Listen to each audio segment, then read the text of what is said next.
Okay, it's been a minute since I've seen you guys, but CPI data coming down, Trump looks like he flipped on crypto, and a big announcement out of the White House. What am I talking about? Could gold finally be used to buy Bitcoin? We're going to be breaking down some key things for you that's happened in the market over the last 24 hours and the last couple of days that you absolutely need to be aware of. So go ahead, hit the like button and subscribe to the channel. It's been a minute, but we're back. Let's get into the video. So while I was aware, there was obviously a lot of nervousness in the market. The tariffs was wild, causing huge volatility in the market.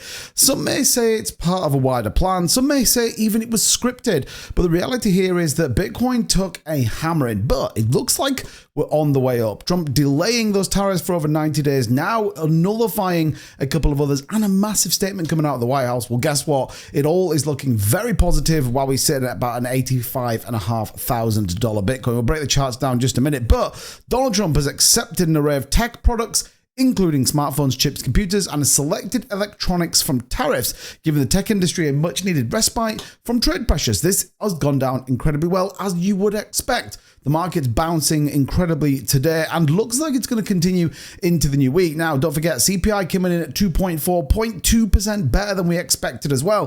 The big one will be, what does PPE come in look like, the producer price index, and how that all plays out globally in the markets. The tariffs seem to be fizzling down. Yes, we know that China is continuing to push that. I've got a full video going to break that down for you later on in the week, but it is positive right now. Large cap technology companies will ultimately come out ahead when it's all said and done, and this supports the narrative around cryptocurrency. So you may think to yourself, okay, well, the tariffs are subsiding. The markets feel a little bit better. Well, guess what? Will there be finance? The Trump family-owned cryptocurrency project went out and bought nearly $1 million of SEI. That's SEI. Now, is there a reason behind this? Are they now starting to diversify into altcoins? And it's actually the first purchase we've seen in weeks.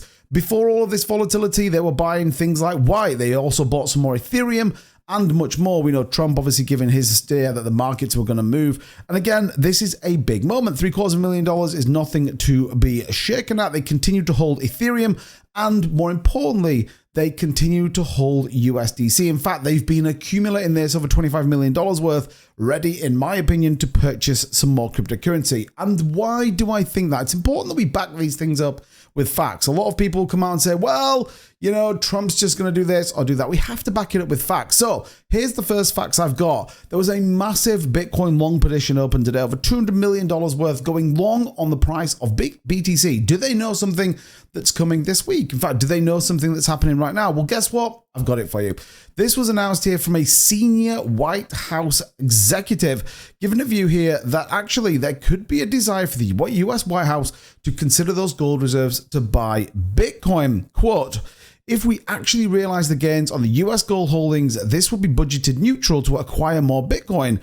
This was coming on the back of Bo Hines giving his view that actually they're exploring every avenue to update the crypto steer. Also, Cynthia Lumen's a big supporter of this as well. So these are actually some key things that are going into the market right now, all after a week of extreme volatility that, well, lots of people are shaking out, massive liquidations coming in, and much, much more. Man, I need to take less time away from this market to stop these things happening. But it is important. These market cycles are wild. We know that institutions are absolutely set. And if you take a look at what happened last week, particularly when you get into the ETFs, which have been very, very slow, you can sort of look at this. $3.57 billion was the last day. But look at these flows where they were coming in. Massive numbers back end of last week, heading in to a positive weekend. But here's the kicker for me.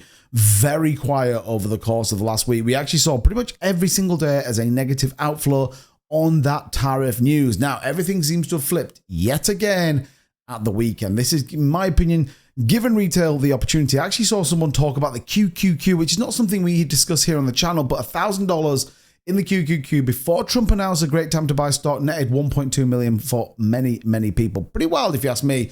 So let's take a look at what's going on in the price of BTC. Well, look, we broke the downward sloping channel. This is something we've had on this chart now for a while, actually since before I went away for the week.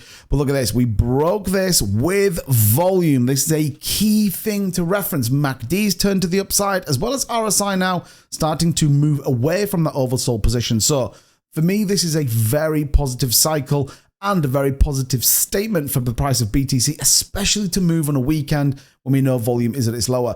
double down on the fact that we're actually seeing altcoins start to move, things like Aerodrome Finance, Jasmy Coin up nearly 18%, Brett and some of the meme coins starting to move, AIOZ, Jupiter, those recent views and rewards coming in as well. All for me stems a very positive weekend, setting into a very positive week. So look out, there are going to be some key things coming, particularly when it comes to the US economy outlooks, and more importantly, therefore, how does that play out into some key things next week to continue the price of Bitcoin moving to the upside. I actually think now this is going to be the run to about 130, 140. Yes, we'll see volatility. Yes, we're going to see it pull back. But in my opinion, this hold or this break on this downward trend line is very good news. And guess what? We're back to cover all of it here on the channel. So make sure you smash up the like button to a brand new all-time high. Check out the links in the description as always. And we'll catch you guys in the next video. Take care.